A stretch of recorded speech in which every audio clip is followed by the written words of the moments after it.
Good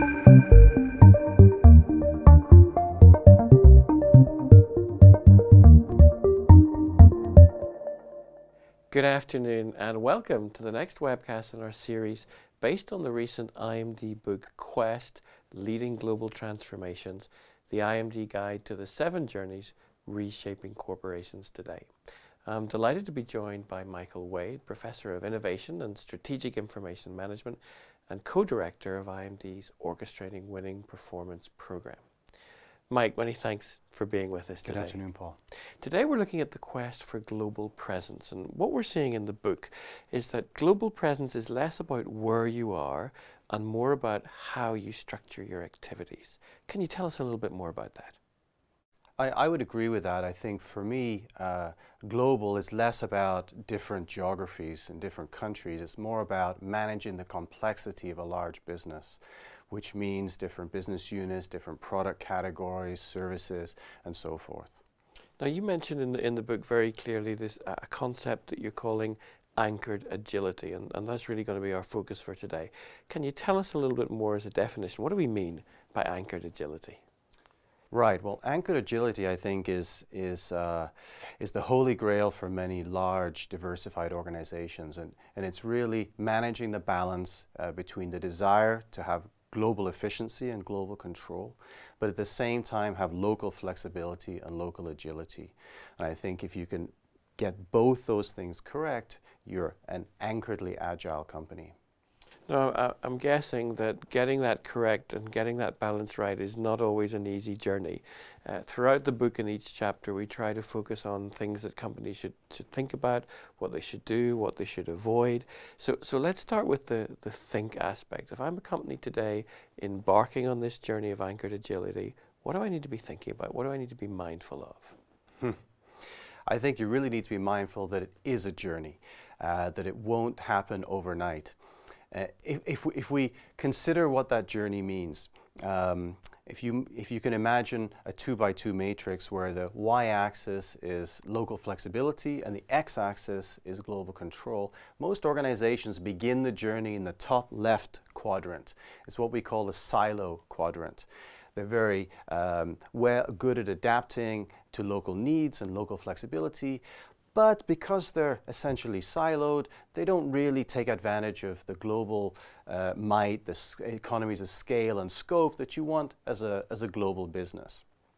Where you want to be, of course, is the top right-hand quadrant where you're balancing those two things. That's what we call the anchored agility. Ideally, you'd move straight from the top left quadrant to the top right quadrant. But in our research, we didn't find any companies that were able to do this directly. And this is where the other two quadrants come into play. And what we found is, as organizations move from being a silo, they try and standardize systems and standardize processes and gain that anchor. But in so doing, often they fall into the bottom left quadrant, which is what we call chaos, as they've given up what they had before but haven't yet implemented the new systems and processes that they'd like. If they stay the course, then they can move into the bottom right-hand quadrant, which is where they achieve the goals that they set out, and they get some global standardization. They achieve a higher level of global control. But in so doing, they often find that they lose a lot of that local agility and local flexibility that allow them to adapt. So this is the quadrant we call bureaucracy. From there, organizations, if they make it that far, have to step back a little bit from the gains that they've made in efficiency in order to regain that local flexibility and local agility, and by doing so they move up and finally achieve the point of anchored agility. So companies need to think about the fact that this is a journey, that there are different parts of that journey that you just explained. I'm guessing there's some people watching today saying, oh, that's us, we're in that quadrant or this quadrant. If we move to do, what should companies do now? So you've helped us understand what the journey is. What are the steps they need to take on that journey to be successful in anchored agility? Well, you asked before what they should be thinking about, and I think the first thing they need to think about is that it is a long-term journey. It's not something that can be achieved in a very short period of time. And in fact, we've identified a series of steps that companies that we that we studied that successfully made this journey followed through these steps. So the first step is to start with processes, to understand the process landscape, how you do things in different parts of the organization. And if they're done differently, which is often the case in a siloed organization, to figure out what the best practices are, what the global standard process should be, identify that, and then roll it out through different parts of the organization. Now, that doesn't always occur that way. Often these journeys come at the same time as a big IT transformation initiative, like implementing an ERP system such as Oracle or SAP. If you let the IT run the transformation, you're less likely to be successful. So we recommend starting with the processes, then think about standardizing data, and only when those things have been solidified and thought through, then think about implementing the IT side of it. We also identified the importance of conducting smart pilots. Smart pilots build legitimacy for the program, and they also demonstrate gains. And not only that, you can learn a lot, because you're not going to get it right the first time, so you can learn a lot through these smart pilots. If you try a big bang implementation, which some companies have tried to do, you're unlikely or less likely to be successful. Another thing that we learned is that it's very important to move through this journey to have very, very strong and visible top management support. The successful organizations went through a push to pull process, where at the beginning it was a very strong push from the top. Why? Because there's going to be huge resistance. Because when you're moving to an anchored agility form, you're taking, to some extent, power away from the local silos and giving it to the center, and that will link to a lot of resistance. So push from the top at the beginning, and then as the gains start to be realized and start to be noticed, then hopefully that push will turn into a pull from the different business units who see the gains, see the benefits, and then ask for the change. In order for this to occur, we also noted the importance of very, very strong and clear governance, because as decisions are made about what systems and processes to standardize, there has to be a governance structure to make those decisions. And finally, as we looked at the sequence of organizational parts that go through this journey, we saw that there were certain parts of the organization that should go first, and other parts that should follow. For example, the back office operations, those are the ones that are more naturally inclined to be globally efficient and have strong global control. Those should go first. Followed by the supply functions like logistics, supply chain, manufacturing, and so forth, which are also more naturally standardized. The last part of the organization to go through this journey should be the generating demand functions, the commercial functions, the marketing and sales and so forth. Two reasons. First reason, they're more naturally resistant to initiatives like this. And second, they also have more exceptions. So they're less likely to benefit from the global standards. So you've taken what is essentially a very complex process. You talked about this being a difficult and complex journey, and you focused on 5 steps that companies should focus on. But your research has shown that it's not quite as simple as that. There's some of the processes and systems that you're talking about. Some should be fixed, and some should be floating. Tell us a little bit more about that. That's right, Paul. The fixed and floating elements are very important. The fixed is the anchor, and the floating is the agile, to get anchored agility.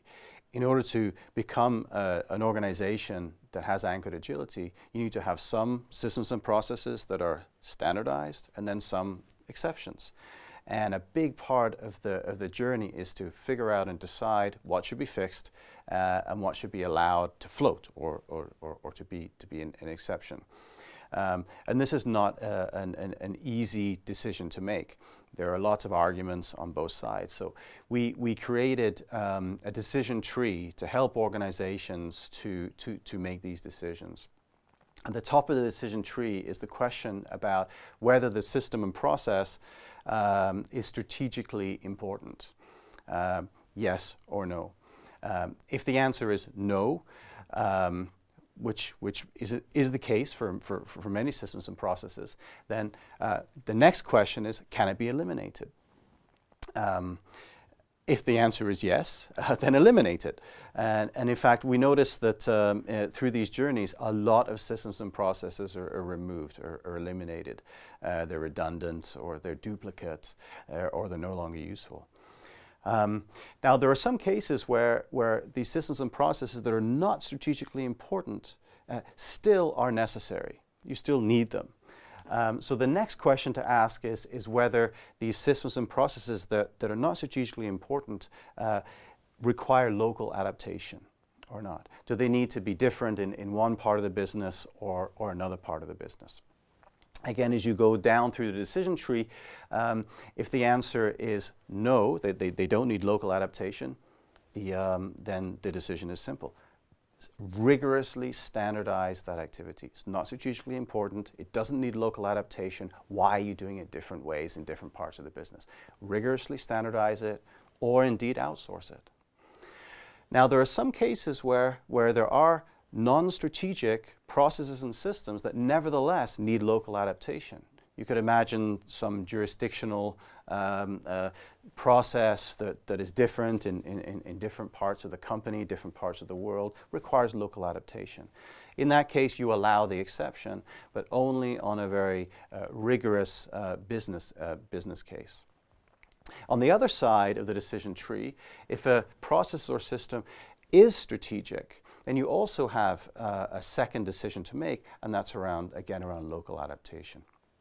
So let's say a process or system is strategically important, okay, so you need to have it, but there's no strong need for local adaptation. In that case, you standardize it, but you standardize it using proprietary standards. In other words, you do it the same way all the way through the organization, but it's on a proprietary standard. So it's very difficult for a competitor, for example, to copy it. So you're doing it the same way, but you're doing it on your own standard. Now, there are also some cases where a system or process is strategically important, and it also requires local adaptation. In those cases, you allow the exception. You allow those systems and processes to float. So this is a very helpful tree for people to be able to say, okay, how do I know where to situate my different systems and processes? We've looked at think, we've looked at do. What about avoid? Based on your experience of working with companies who's been on this kind of journey, what are the pitfalls to not fall into? Well, as I mentioned before, these are long journeys, long and difficult journeys. And in a lot of cases that we saw, organizations failed to reach the end because they lost faith in the process, or they got frustrated as they dipped through the chaos quadrant and the bureaucracy quadrant and ended up slipping back into some form of a silo. So I think I think they have to avoid losing faith in the process, that understanding that it does take time. I think they have to maintain strong governance. So making these decisions about which processes and systems to standardize, to fix, what exceptions to allow, which to float. If that governance process is not strong enough, what happens? You get too many exceptions, because parts, business units, parts of the company will argue that their system, their process requires an exception.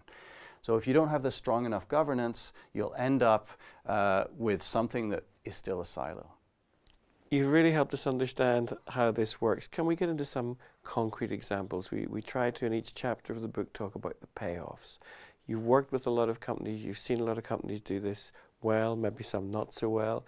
Can you give us some examples of companies who've done this well and what have been the payoffs for them? A number of companies have gone through this journey and seen success on the other side. One example that I can mention is Nestlé. Nestlé went through a journey, as I've described, and it took them around 8 years to get through, and it wasn't cheap. It cost them a lot. At the beginning of the journey, Nestlé was a typical global conglomerate, with different markets, and each market pretty much did things the way they wanted to do them. So there's very little standardization globally around processes or systems. In some sense, it was fine. Most of the markets were profitable. They were sending money back to the head offices. The markets weren't asking for change. I mean, they were quite happy to do things their own way, the way they'd done things. But the organization realized that they were missing an opportunity to gain efficiencies from a global scale, but also to share best practices. And if you're an anchored, agile company, you're a company that not only has efficiencies, but great ability to share knowledge and best practices throughout the organization. So you asked about payoffs. An organization like Nestlé has certainly seen payoffs in terms of reduced costs through redundancy of systems and processes. They've certainly driven costs out of the system by having standardized systems and processes. But really the payoff is not only there. Probably the amount of money they spent going through the journey was more than the cost savings they got from rationalization. The payoff is often intangible. So sharing of best practices. It's difficult to put a number on that. It doesn't show up on the income statement, but it can be a huge benefit. A global view of the organization. So Nestlé can see on a minute-by-minute basis how many Kit Kats are being sold across the company, across the different markets, before it may take them weeks to get that information. Another example of a payoff for Nestlé that's intangible, a couple of years ago there was a problem with bad milk powder in China. And the bad milk powder was poisoning babies. And as the world's largest producer of milk powder, Nestlé was, of course, implicated in this. But because they had this system in place that they developed over many years, they knew exactly where every single piece of milk powder was in the supply chain, all the way from their sourcing all the way to the shelves. So they could say right away, it's not us. And indeed, it wasn't them. It was a local supplier where the problem originated. So it's difficult to put a number on that benefit, but certainly there's a huge payoff. So a difficult and complex journey, but clear dividends from doing that, whether those are tangible or intangible. So as we come to the end of today's webcast, we've been looking at the quest for global presence. As we come to the end of that journey today, what are the key thoughts or key takeaways you'd like to leave with today's viewers?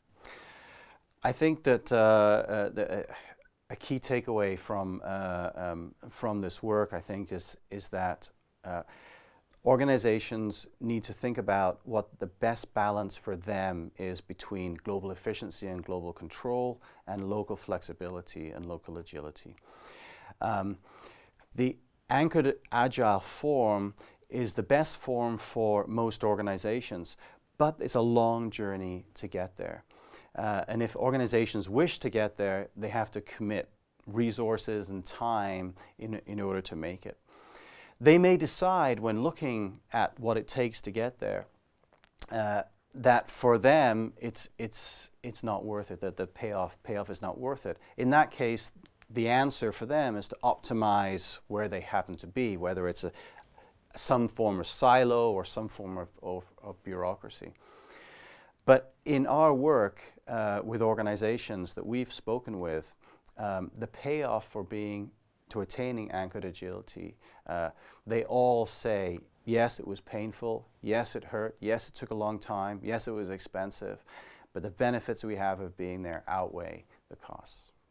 Mike, thank you very much for being with us today, and thank you for sharing your research on the quest for global presence. My pleasure. Thank you very much, and thank you for joining us. I hope you're enjoying this series on the IMD book Quest, Leading Global Transformations, and we look forward to seeing you again as we go through one of the other 7 journeys reshaping corporations today. From all of us here at the team, thank you for joining us, and we'll see you again soon.